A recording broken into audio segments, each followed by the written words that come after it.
মাস আসতেছেন বাপ, এই রমজান মাসে যখন রমজান মাস আসবে অনেকের গ্যাস বাড়বে, বাড়ে না বাড়ে না?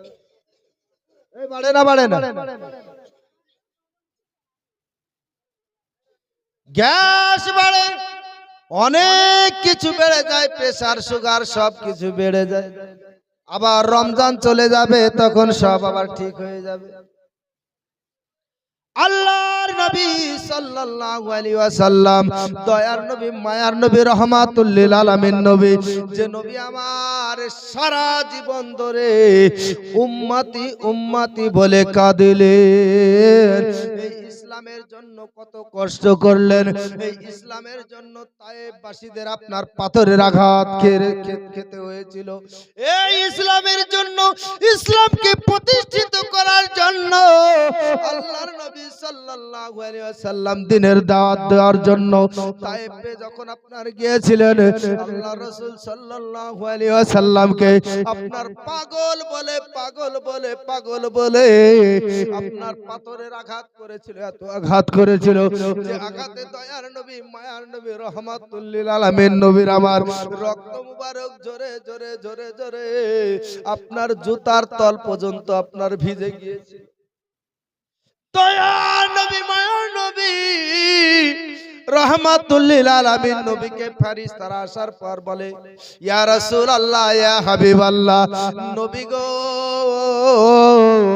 আপনি একবার অর্ডারটা দিয়ে দিন, এই তায়েফকে আমরা ধ্বংস করে দিব। পাথর যখন মারতো ছোট্ট ছেলেরা, নবী আমার বলেছিল, আমি এতিম রে, আমার আব্বা নাই, আমার মাও নাই রে, দুনিয়ার বুক থেকে চির বিদায় নিয়েছে রে, যদি মারিস রে ছোট্ট ছোট্ট পাথর দিয়ে আমাকে মার, আমি পাগল না রে, আমি হলাম রহমতের নবী। ফেরেশতারা বলেছিল, ইয়া রাসূলুল্লাহ, ইয়া হাবিবাল্লাহ, আপনি একবার অর্ডার দেন, আমি ধূলিসাৎ করে দিই, আমরা সবাই মিলে তায়েফকে আজকে ধ্বংস করে দিব। কিন্তু নবী আমার বলেছিলেন, ওরা আমাকে চিনে না, তাই আমাকে মারছে, আজকে যদি তায়েফকে ধ্বংস করে দাও গো, তবে আমি কাদের কাছে ইসলাম প্রচার করব? সাল্লাল্লাহু আলাইহি ওয়াসাল্লাম এত কষ্ট করেছেন এই ইসলাম কবুল করার জন্য। আজকে হযরতে বেলাল রাদিয়াল্লাহু তাআলা আনহুকে কত কষ্ট সহ্য করতে হয়েছে। আজকে আমরা যদি ভাবি, সেই জিনিসগুলো যদি আমরা মন প্রাণ দিয়ে যদি আমরা চিন্তা করি, আমাদের দুনিয়ার কাজ আমাদেরকে করতেই হবে, করতে হবে না তা না, কিন্তু সঙ্গে সঙ্গে আখিরাতের কাজেরও দরকার আছে। কারণ ওই কবরে কিন্তু আমাদের দুনিয়ার কিচ্ছু যাবে না, যাবে নাকি? কবরে নবী ছাড়া কেউ আপন হবে না।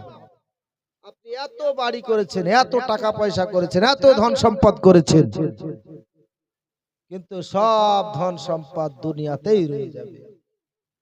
আর শুধুমাত্র আপনার সঙ্গে ওই কবরের ভিতরে যদি আপন হয়, একমাত্র নবী ছাড়া আর কেউ হবে না।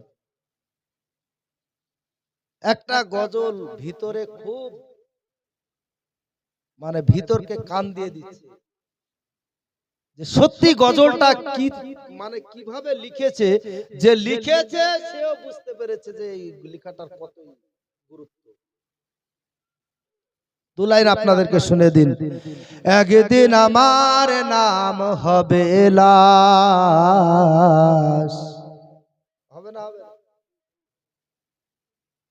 একদিন তোমার নাম হবে লাশ, একদিন আমার নাম হবে লাশ, একদিন তোমার নাম হবে লাশ, একদিন আমার নাম হবে লাশ, একদিন তোমার নাম হবে লাশ, একদিন আমার নাম হবে লাশ, একদিন তোমার নাম হবে লাশ। মসজিদে এলান হবে, একে একে সবে জানবে। এক মসজিদে এলান হবে, একে একে সবাই জানবে। আসবে তোমার বাড়ি,